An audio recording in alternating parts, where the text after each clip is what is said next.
নবান্ন চলো অভিযানের ডাক দিয়ে বাংলাকে অশান্ত করার চেষ্টা করা হচ্ছে। যারা এই অভিযানের ডাক দিয়েছেন তাদের মধ্যে অনেকেই লাশ চাই বলে আলোচনা করছেন।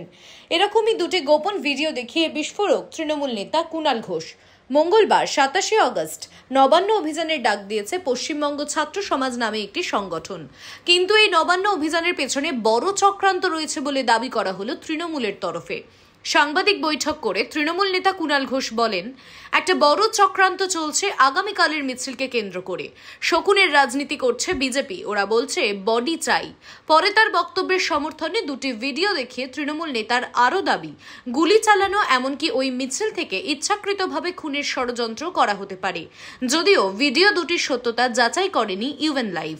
গত 2-3 দিন আগে অসম, ওদিকে মহারাষ্ট্র, মধ্যপ্রদেশ, গুজরাট, মণিপুর, সাক্ষী মালিক, বিজেপির কেউ ইস্তফা দেননি।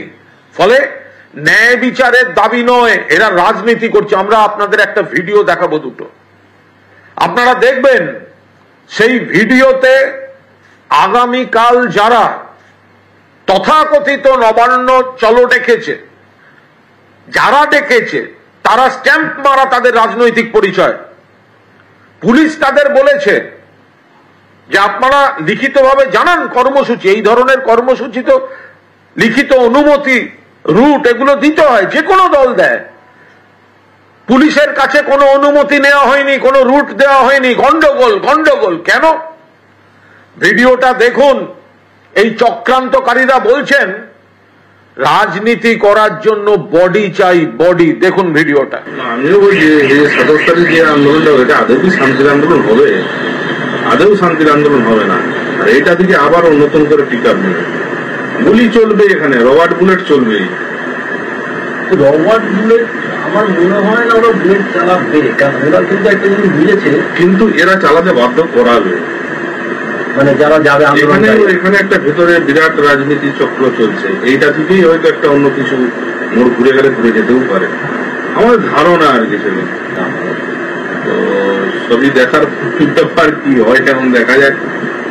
তবে লোক যাবে, ব্যাপক লোক। পরিষ্কার কথা, মানে এখানে আমি নিজে সংবাদ ছিলাম, সংবাদ থেকে সংবাদ করে আসা। বডি যদি না পড়ে রাজনীতি হবে না। বডি যদি না পড়ে, দু একটা লাশ যদি না থাকে, আপনি কি মনে করেন মোড় ঘুরতে পারে? অবশ্যই, যদি না বডি না পড়ছে কোনোদিনও মোড় করবে না। বডি পড়বে, এবার আমাদের ধারণা বডি ওখানে পড়বেই। 27 তারিখ ওইটা না হলে ঘোরার চান্স না। না, আমরা দ্বিতীয় ভিডিওটি দেখে নেব, তারপর একবারে আসছি। কি হবে সুপ্রিম কোর্ট হাত দিয়েছে তারা 27 তারিখ। যদি আপনি যেটা বললেন জঙ্গি আন্দোলন, ওটা যদি করতেই হবে, জঙ্গি না করতে হলে কিচ্ছু হবে। একটা দুটো বডি যদি না পড়ে কিচ্ছু হবে। আপনি লড়বেন কি? এরপরে ফাদ্দার ইস্যুটা কি হবে আপনার? আপনি তো ওখানে আন্দোলন করলেন, চলে আসেন, যে ফাদ্দার ইস্যুটা কি হবে? আমি তোমাকে মারবো, হ্যাঁ, এটা কিন্তু যত মেরে ফেললে কিন্তু আর আমরা ভয়টা কেটে যাবে। একদম মারবো মারবো করে যদি ছুটা এখন, হ্যাঁ, তাহলে কিন্তু কাজ। এখন হচ্ছে মানে পরিষ্কার কথা হচ্ছে যেটা, সেটা হচ্ছে আপনি যখনই দেখবেন লোকগুলো যে পুলিশের গুলিতে একটা বডি পড়ে যাচ্ছে। আজকে ধরো সিপিএম ফরওয়ার্ড ব্লক একসঙ্গে থেকে, ফরওয়ার্ড ব্লক হচ্ছে তোমার সিপিএম এর বিরুদ্ধে, বামফ্রন্টের বিরুদ্ধে গিয়ে কিন্তু তোমার হচ্ছে যে আন্দোলন করতে গিয়ে 5টা ডেড বডি, 5 জনকে গুলি করছে। আপনারা দেখছেন ইউএন লাইভ, বাংলা খবরের শেষ কথা।